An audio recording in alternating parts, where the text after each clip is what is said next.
semuanya, Assalamualaikum warahmatullahi wabarakatuh. Perkenalkan, nama saya Sofia Alfadilah dengan NIM 230306049. Saya dari program studi peternakan Fakultas Pertanian Universitas Sumatera Utara.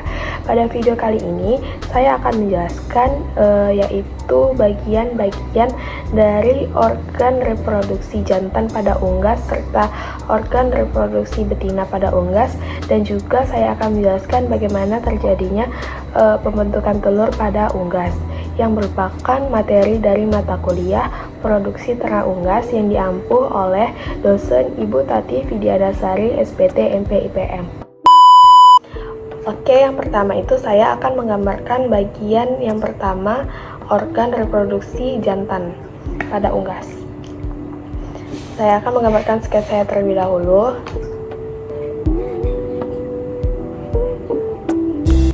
Dimulai dari testis, setelah itu epididymis,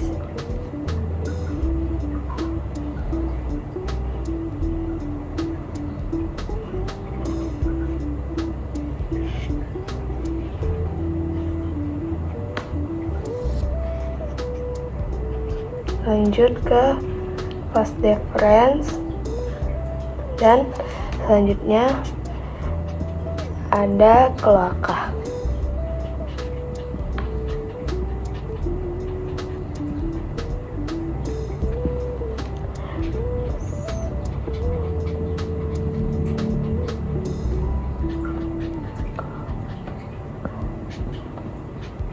Nah, kira-kira seperti ini sketsa dari organ reproduksi jantan pada unggas. Yang pertama itu ada testis pada unggas, di mana setiap unggas jantan memiliki sepasang bagian testis. Testis ini memiliki permukaan yang halus dan licin, dan ukurannya juga berbeda tergantung dari musim kawin dan kondisi hormonnya. Testis ini berfungsi untuk menghasilkan sperma dan menghasilkan hormon testosteron.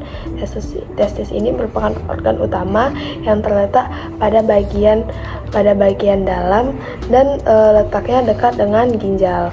Kemudian yang kedua itu ada bagian dari epididymis.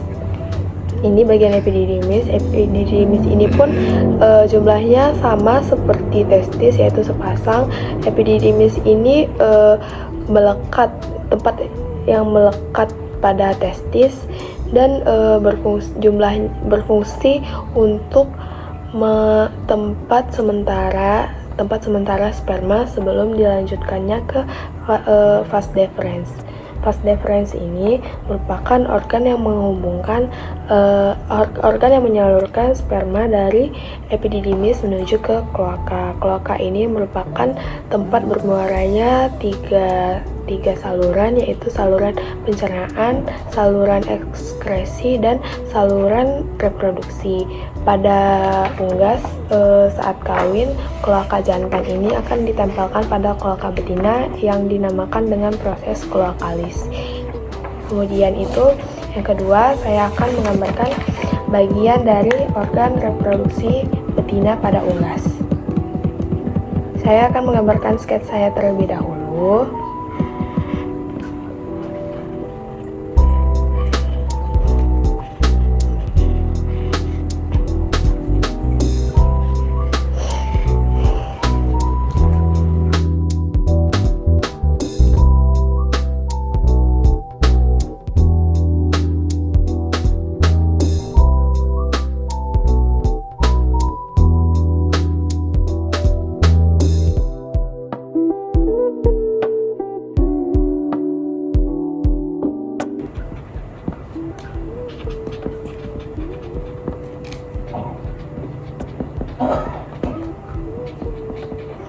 Pada organ reproduksi betina di unggas memiliki dua bagian utama, yaitu yang pertama ada bagian ovarium dan bagian yang kedua itu ada bagian oviduct.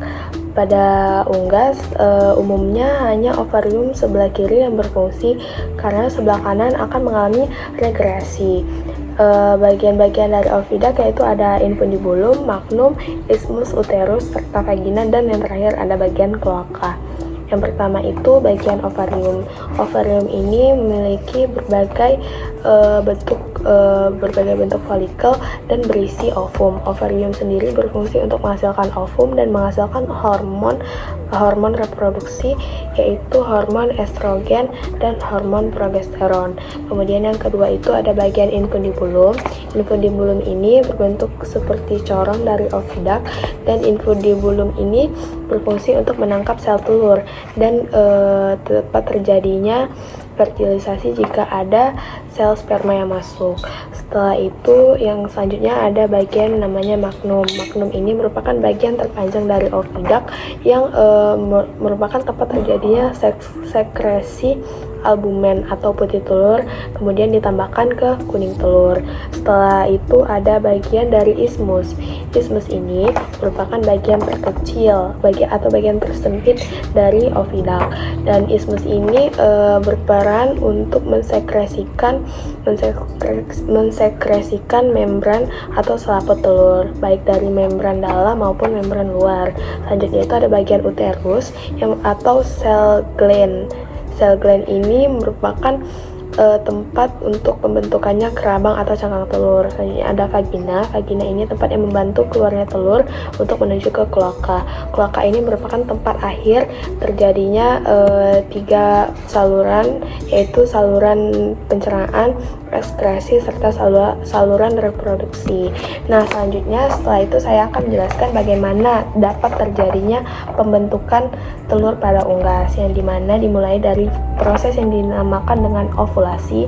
Ovulasi yaitu pelepasan ovum dari ovarium yang sudah matang, kemudian yang dilepaskan itu merupakan yolk. Yolk itu atau bisa disebut sebagai kuning telur, kemudian beserta ductus germinal. Yang selanjutnya itu dipengaruhi oleh hormon sel LH atau luteinizing hormone. Nah, selanjutnya itu ovum dibawa masuk ke infundibulum. Setelah dilepaskan tadi, ovum masuk ke infundibulum, kemudian jika ada sperma yang masuk maka akan terjadinya fertilisasi. Di infundibulum ini terjadi selama 15-30 menit. Kemudian setelah dari infundibulum, ovum tadi dibawa ke magnum. Di magnum ini ditambahkanlah kuning telur tadi. Kemudian pada magnum ini terjadi selama sekitar 3,5 jam. Setelah itu maka dibawalah masuk ke dalam isthmus. Pada isthmus ini telur terbentuk. Kemudian itu pada isthmus ini terjadi selama 1-2 jam. Lalu telur bergerak menuju ke uterus. Di uterus telur menghabiskan waktu terlama, yaitu sekitar 18-21 jam. Selama di sini itu terjadilah penambahan cairan albumen atau plumping dan pembentukan kuning dan kerabang telur dari kalsium karbonat secara bertahap. Setelah dari uterus, maka telur melewati vagina dalam hitungan menit, dan disinilah lapisan kutikula terjadi untuk melindungi telur tadi, sehingga setelah masuk dari vagina, telur melewati vagina lalu masuk ke kloaka. Jadi proses pembentukan telur ini dari awal pembentukan tadi menuju ke kloaka memakan waktu sekitar 25-26 jam.